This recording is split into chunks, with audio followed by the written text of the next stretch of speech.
Hello dear students, welcome to IFS. तो आज के सेशन में हम देखेंगे कि Zn with addition modulo n and multiplication modulo n में नंबर ऑफ आइडेम्पोटेंट एलिमेंट कैसे फाइंड आउट करते हैं, और अगर मुझे आइडेम्पोटेंट एलिमेंट का सेट भी बनाना पड़ जाए तो वो हम कैसे बनाते हैं। तो वो मैं इन पर्टिकुलर डिस्कस करूंगा।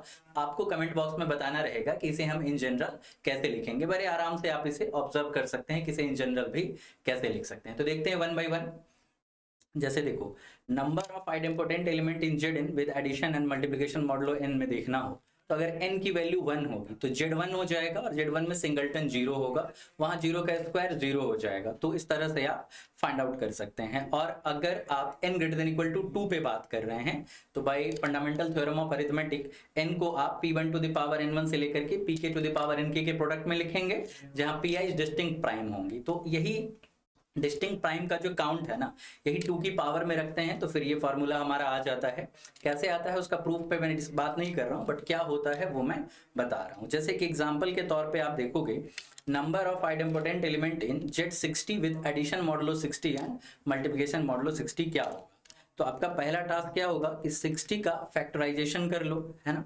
तो 2 स्क्वायर 4 इंटू 3 12 इंटू 5 60 हो जाएगा, ठीक है। तो फिर नंबर ऑफ आइडेम्पोटेंट एलिमेंट क्या हो जाएगा, 2 टू द पावर, यहाँ पे 3 डिस्टिंक्ट प्राइम डिवाइजर हैं तो 3 जो कि हमारा 8 आ जाएगा, ठीक है। तो फोर्थ ऑप्शन करेक्ट हो जाएगा यहाँ पे। यही हम अगर पूछा जाए हमसे कि find the set of idempotent element in Zn with addition modulo 10 multiplication modulo 10, तो क्या होगा। एक तरीका ये हो सकता है कि Zn इज इक्वल्स टू 0 1 2 3 4 5 6 7 8 9। एक तरीका ये हो सकता है कि इन सारे एलिमेंट को हम लिखें और हर एलिमेंट का स्क्वायर करके देखें कि वो इटसेल्फ के बराबर नहीं होता है या नहीं होता है, ठीक है। तो अगर मैं आइडेम्पोटेंट एलिमेंट इन Z10 लिखने जाऊं तो 0 का स्क्वायर 0 और 1 का स्क्वायर 1। अगर 0 1 सेट का मेंबर है तो ये बाय डिफॉल्ट आ जाएगा हमारे पास।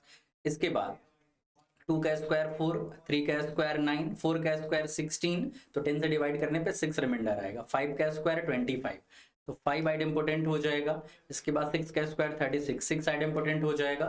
7 का स्क्वायर 49 है, ये नहीं होगा। 8 का 64 है, ये भी नहीं होगा। और 9 का 81 है, ये भी नहीं होगा। तो आपके पास कितने आ गए, 4 आ गए। इसे आप ऐसे कर सकते थे कि फॉर्मूला से पहले आप काउंट निकाल लेंगे कि total number of total number of idempotent element होंगे कितने। तो 2 to the power number of distinct prime divisor 2 to the power 2, वहां से 4 आ जाएगा। तो अब 4 ही निकालने हैं, ये मुझे पता है। अब यहाँ पे 4 आ गया तो वेल एंड गुड, ठीक है। अच्छा, तो ये एक तरीका हो गया कि मैन्युअली हमने सारे एलिमेंट को 1 बाय 1 चेक किया हुआ है। दूसरा तरीका क्या होगा वो देखते हैं कि find the set of idempotent element in जैसे Z60 with addition modulo 60 and multiplication modulo 60। तो यहाँ पे आप देखो कि यहाँ पे Z10 में 10 एलिमेंट थे और छोटे छोटे एलिमेंट। तो छोटे एलिमेंट का सेंस है कि उसका स्क्वायर करना ज्यादा आसान है ना, 1 से 10 के बीच के नंबर्स हैं। तो इसे तो हमने मैन्युअली किया। क्या मुझे Z60 में भी अगर आइडेम्पोटेंट एलिमेंट पहचानने हो, उसका एक सेट बनाना हो, तो क्या मैं मैन्युअली करने जाऊंगा। अगर मैन्युअली करने जाऊंगा तो मेरे पास 60 एलिमेंट है। इतने सारे एलिमेंट्स को हमें चेक करना पड़ेगा, ठीक है। तो फिर हम क्या करेंगे कि काउंट फाइंड कर लेंगे फॉर्मूला से, उससे ये पता चलेगा कि इतने ही हमें फाइंड करने हैं, एंड देन फिर हम सेट बनाने का प्रोसेस देखेंगे, ठीक है।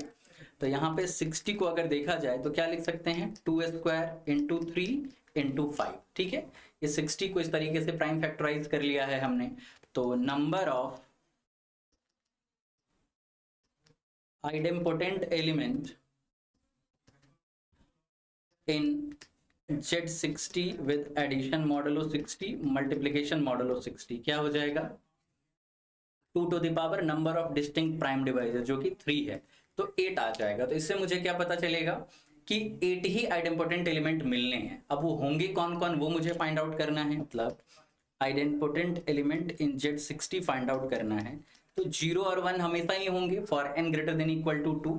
अब जो 6 एलिमेंट हैं वो कौन कौन होंगे ये हमें फाइंड आउट करना है। तो सबसे पहले क्या करना है आपको, जो प्राइम फैक्टराइजेशन है उसमें आप देखो कि लार्जेस्ट प्राइम डिवाइजर क्या है, 5 है।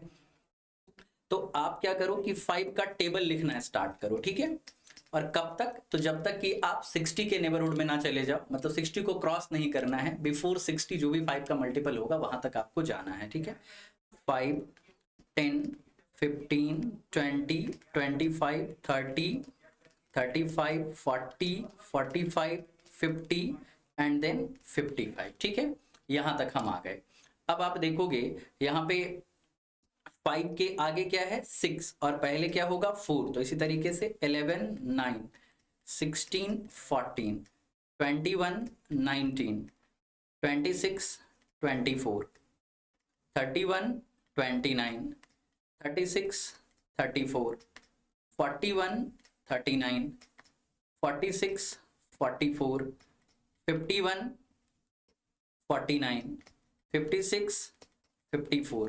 तो इस तरीके से हमने नंबर्स को अरेंज कर लिया है। अब आपको क्या देखना है, आपको वैसे पेयर फाइंड आउट करने हैं जिस पेयर में क्या होगा, आपको 60 पे बात करें तो 60 या 60 का मल्टीपल मिल जाए।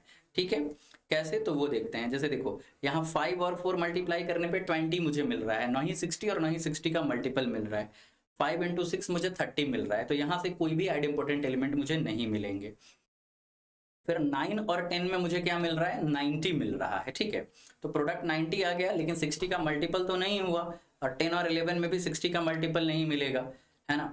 इवन 60 का मल्टीपल मिलने के लिए नेसेसरी कंडीशन है कि 2 3 और 5 ये तीनों फैक्टर आपको मिलने चाहिए। ठीक है, तो यहाँ पे आप देखो, यहाँ 14 इंटू 15 में 2 3 5 फैक्टर तो मुझे मिल रहे हैं, लेकिन क्या ये 60 का मल्टीपल बनेगा, है ना। तो यहाँ पे देखो कि 60 का मल्टीपल नहीं बनेगा, क्योंकि 14 में 4 नहीं आ रहा है फैक्टर के तौर पे, तो यहाँ से भी नहीं मिलेगा। फिर 16 इंटू 15 में देख रहे हैं, देखो 15 यहाँ पे और 4 का फैक्टर यहाँ से मिलेगा, तो 60 का मल्टीपल मिल जाएगा। और अगर ऐसा कहीं हो रहा हो आपके पास, तो जो पेयर हम बना रहे हैं ना, उसमें जो बिगर नंबर होगा वो एक आइडेम्पोटेंट एलिमेंट होगा। ठीक है, तो यहाँ पे आप 16 रख लो। अब इसके बाद फिर 90 और 20 में आपको नहीं मिलेगा, है ना। 20 और 21 में अगर आप देखते हो तो 20 इंटू 3 60 हो जाएगा, तो फिर आपका 21 जो है वो एक आइडेम्पोटेंट एलिमेंट रहेगा।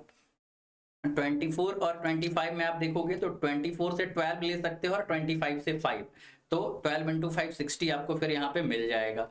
तो मतलब 25 आप यहाँ पे ले सकते हो, है ना।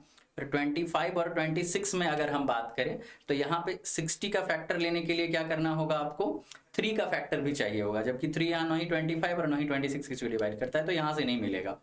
29 और 30 में भी नहीं मिलेगा, इवन 30 और 31 में भी नहीं मिलेगा। अब 34 और 35 में अगर हम देखें तो यहाँ पे भी 3 का फैक्टर दोनों में से कहीं नहीं मिल रहा, है ना। अब 35 और 36 में आप देखोगे तो 35 से 5 का फैक्टर ले सकते हैं, 36 से 12 का, तो 12 इंटू 5 60 यहाँ पे मिल जाएगा। तो ये 36 क्या हो जाएगा हमारा आइडेम्पोटेंट एलिमेंट। तो 6 एलिमेंट ढूंढ चुके हैं, 2 और ढूंढना है हमें, है ना। अब इसके बाद 39 और 40 में हम चेक कर सकते हैं, तो यहाँ पे 3 का फैक्टर 39 से मुझे मिल जाएगा, और 40 से 20, तो 20 इंटू 3 60, तो यहाँ से 40 भी क्या हो जाएगा, एक आइडेम्पोटेंट एलिमेंट हो जाएगा। फिर 40 और 41 में तो नहीं मिल पाएगा हमें, है ना। अब 44 और 45 में हम देख सकते हैं कि 15 45 से ले सकते हैं और 44 से 4, तो वहां से 45 मुझे, इस तरीके से आप देख सकते हो कि यहाँ पे 8 एलिमेंट जो मुझे चाहिए थे आइडेम्पोटेंट एलिमेंट के नाम पे 2 to the power 3 equal to 8 मुझे ढूंढने थे, तो देख सकते हो 2 4 6 8 मुझे मिल चुके हैं। तो ये हमारे आइडेम्पोटेंट एलिमेंट का सेट है। अब बाकी और किसी एलिमेंट को वेरीफाई करने की जरूरत नहीं है, वरना आप अगर आप Z60 में बात करोगे तो आपको 60 एलिमेंट को वेरीफाई करना पड़ सकता था। ठीक है, अब देखो ये जो चीजें मैं कर रहा हूं ये मैं क्यों कर रहा हूं और कहां से मुझे पता चल रहा है, तो 0 और 1 तो आइडेम्पोटेंट हमेशा होंगे ही, साथ में आप एक प्रॉपर्टी देखो कि डेफिनेशन क्या कहता है आइडेम्पोटेंट का, कि ए स्क्वायर इक्वल टू ए होना चाहिए। तो यहां से क्या आ जाएगा a into A minus 1r, अगर रिंग विद यूनिटी है तो, है ना।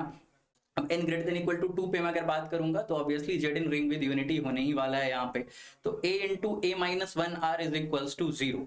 तो यहाँ से क्या होगा कि a 0 होना चाहिए, और नहीं तो क्या हो जाएगा a यूनिटी एलिमेंट होना चाहिए, और अगर इन दोनों में से कुछ भी नहीं है तो फिर क्या होगा, a 0 डिवाइजर होना चाहिए फिर। ठीक है, क्योंकि a अगर 0 भी नहीं हुआ और यूनिटी एलिमेंट भी नहीं हुआ तो बेसिकली a नॉन जीरो है और ए यूनिटी भी नहीं है, तो फिर a माइनस 1r भी नॉन जीरो ही रहने वाला है। तो बेसिकली दो नॉन जीरो का प्रोडक्ट जीरो हो रहा है, तो a को जीरो डिवाइजर होना चाहिए। खैर चलो, जीरो डिवाइजर होना चाहिए वो हमारे काम का इन्फॉर्मेशन नहीं है। इन्फॉर्मेशन क्या हुआ कि Zn में मैं बात कर रहा हूं तो दो कॉन्जिक्यूटिव एलिमेंट का प्रोडक्ट जो है जीरो होना चाहिए। तो यहीं से ये कॉन्सेप्ट आया है जिसको कि यहाँ पे हमने इस्तेमाल किया और इस तरीके से निकाला है। तो आप लोग समझ गए होंगे किसी तरह से कोई अगर बिगर नंबर आपको दे दिया गया है तो वहां पे आप आइडेम्पोटेंट एलिमेंट का सेट कैसे बना सकते हो। आपको सारे एलिमेंट को एनालाइज करने की, स्क्वायर करके चेक करने की जरूरत नहीं होगी। अब इसमें इन जनरल हम क्या कह सकते हैं या फिर कुछ और आप समझ रहे हैं तो उसे आपको कमेंट बॉक्स में बताना है यहाँ पे, ठीक है। तो होपफुली ये कॉन्सेप्ट आपके लिए हेल्पफुल रहा होगा। नेक्स्ट लेक्चर में फिर मैं मिलूंगा इसी तरह के किसी इंपॉर्टेंट कॉन्सेप्ट के साथ जो हमारे आने वाले एग्जाम के लिए काफी इंपॉर्टेंट रहने वाले हैं। Thank you.